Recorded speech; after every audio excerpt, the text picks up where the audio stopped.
Alright, so I have a little apology to make. I sort of had a brain fade this morning. It's a couple hours after we did the first video. And I got to thinking, hold on it. I totally forgot a couple of the things that my friends, especially from Cornerstone, had specifically asked me to explain and show. So I totally forgot the most important, or I shouldn't say that necessarily, but the most difficult for most people to get good part of the cow horse turn. So I'll show that. I'll go back over the cow horse turn and I'll show you what is the hardest part and how you want to get it done. Then I also forgot to show side passing. We talked a little bit about having shoulder control, having hind quarter control, and I want to show you how you kind of segue that into a side pass. And then I have a really cool exercise that I learned from Brian Newbert, and that takes your backing, your pivoting on the hind quarter, sweeping the forehand, and then into a side pass. And it's a great exercise to do, so I'll do a couple of those. I don't want to bore everybody, and I know the first video was pretty long, and I'm sorry for that.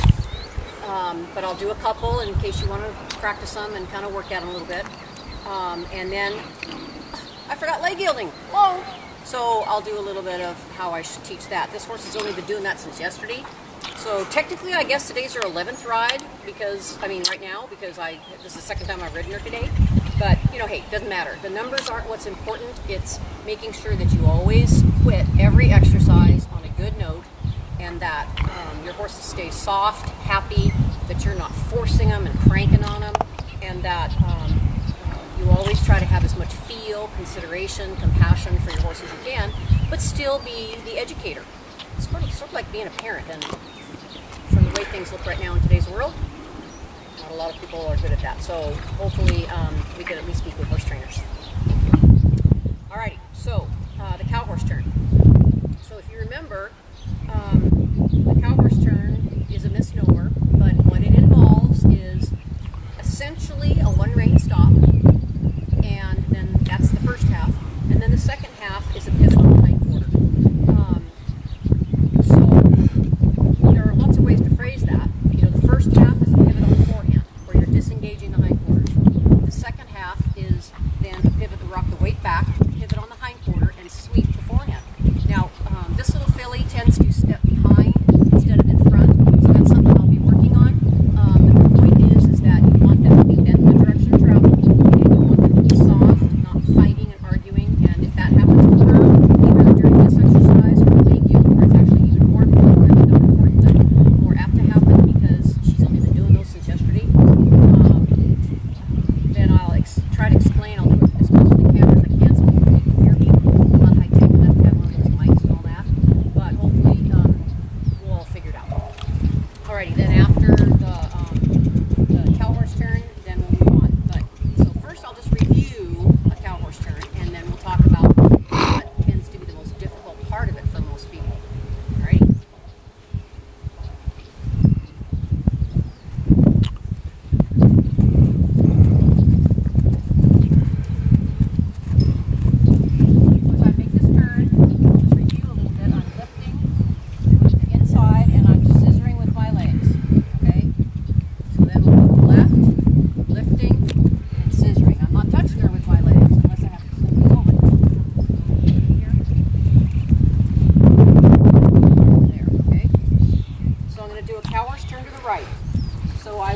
Go down my rein,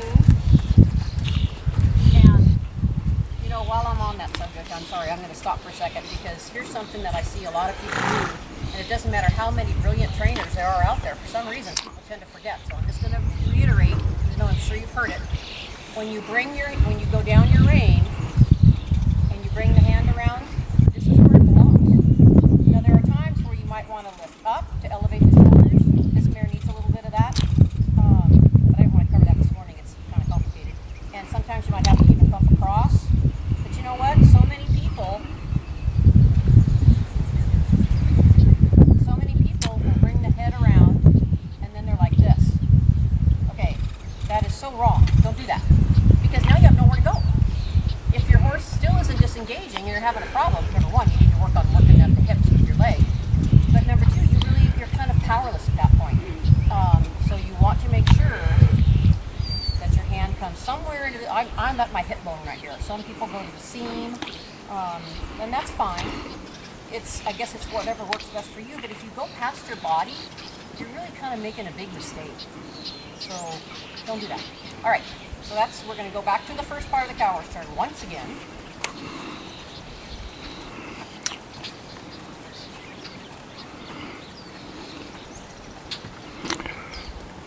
So I'm going to go down my inside rein, leg and hand together. Now, there. Okay, now, here's the hard part. Even though, she's sitting here and she's flexed, you have a couple options. If she's way forward, you can pick up on both hands, back them up, like so, then go down your inside rein again. But what I didn't discuss this morning, and what is the biggest bugaboo for people that I tend to see, is if you just go down your rein and ask them to go like this, look what happens. She's walking forward, kicking out with her hindquarters. Why? Because I'm not blocking her from going forward. So if you want to pivot on the hindquarter, which is the second half of the cow horse turn, you have to go down and shorten your outside rein so that, watch the left hand here, so that you block them from going forward. See how I'm blocking her? And there, when she kicks out, I'm going to rock her weight back. Say, hey, that's not the right answer.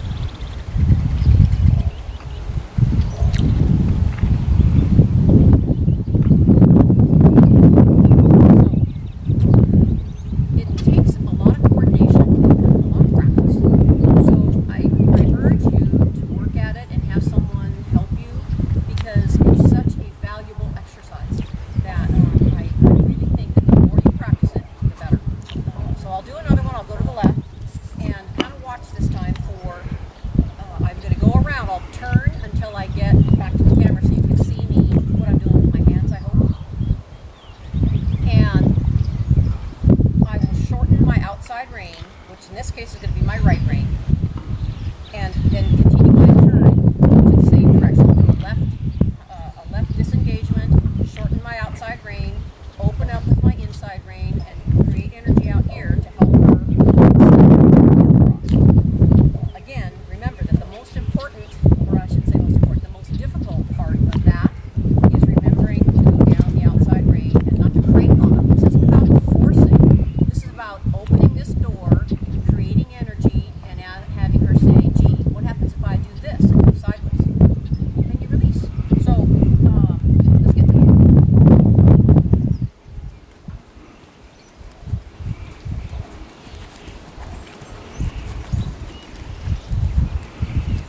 Okay, inside rein, inside leg. I'm going to put my hands together for this. Elevate her shoulder a little bit. Now she's got the disengagement. I'm going to come around. You'll see me kind of jump down that outside rein, rock my weight back a little bit, and just ask for that pivot. So it looks kind of easy on this horse, and actually, to be honest with you, it kind of is. If you just don't get to cranking, forcing, getting angry, and taking things personal when they don't get it the first time. If you think about it, it's really kind of an easy thing. Once you get the mechanics of doing the human part of it down. Okay. All right. So hopefully that's enough on that. Now, I want to talk a little bit about side passing. We did talk about that this morning. And what I do, again, because I learned it from Buck, and I just everything I learned from him just works so well for me that's what I do. So when I'm first riding them, you get your forehand control. Get your hindquarter control, although it's usually the other way around. I get the hindquarters first and the forehand. And everything starts with the one rein stop when you're first riding them in the halter. There's your hindquarter control right there. And then pretty soon, you ask them to say, this is my halter, for instance. So, you ask them to come around like this, and here's my disengagement, my one rein stop. And then, after you get that a few times, then pretty soon you just kind of rock your weight out, and just kind of lift on your, this is my halter now, remember, because this is my very first ride. Create a little energy, and look what just happened. She took that little step with her right front foot. That's where the forehand control starts, but it begins with the one rein stop, and then you just build on it. Okay. So once you get the forehand and the hind quarter working, and they're working pretty good on this little filly, all things considered, then you can side pass with no problem. That's why opening gates is so easy for her. Not because she's done it 10 times, she's only done it a couple, but because I can move the forehand and I can move the hind quarters.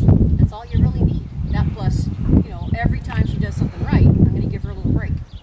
And just let her know this is where you get to rest because you did it perfect. So, to do your side pass, let me get kind of more straight to the camera here.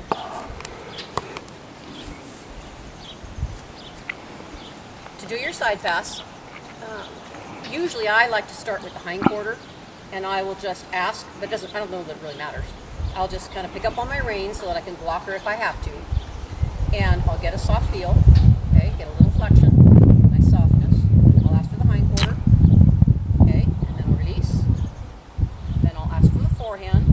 See how I've got the block going with my left hand. I do not go across midline with my supporting rein. I see a lot of people do this. We'll talk about that in a second.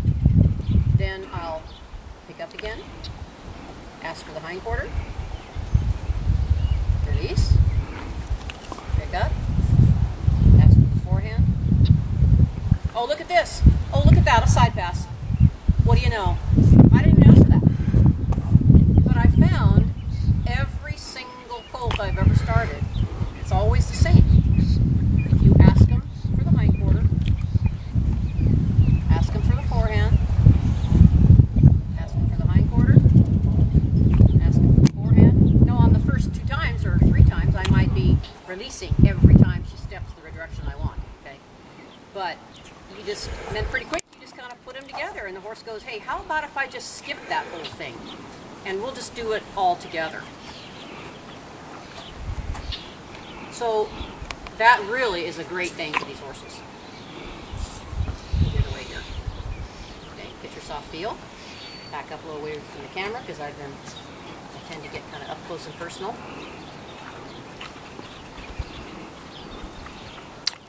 Okay, ask for your hind quarter. Ask for your forehand. Whoops, she's getting ahead of me here. Ask for the hind quarter. Ask for the forehand. Ask for the hind quarter. One more. Ask for the forehand.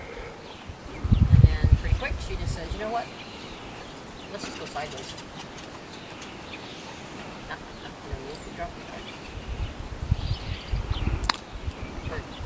So that's pretty good for her. I'm going to be happy with that.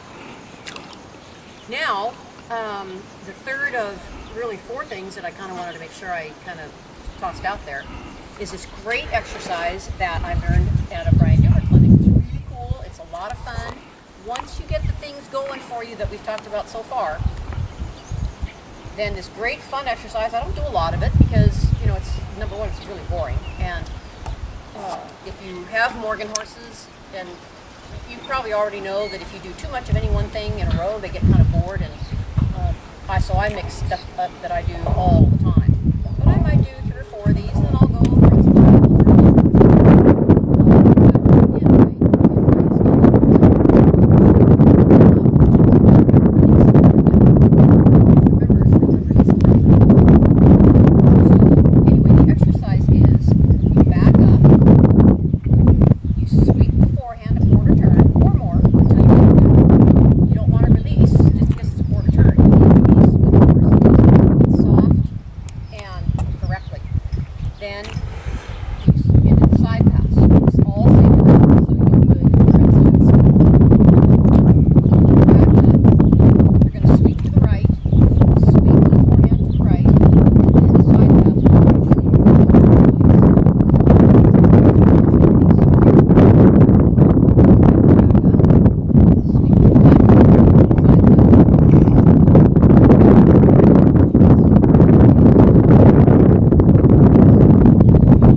time.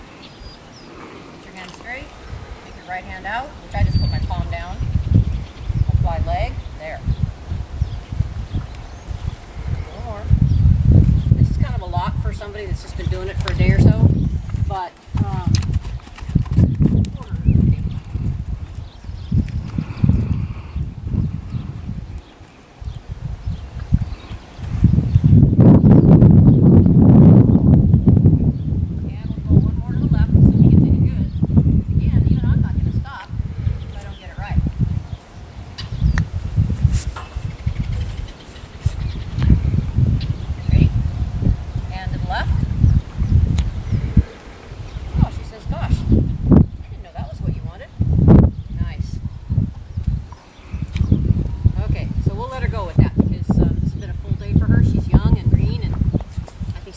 good job for everybody.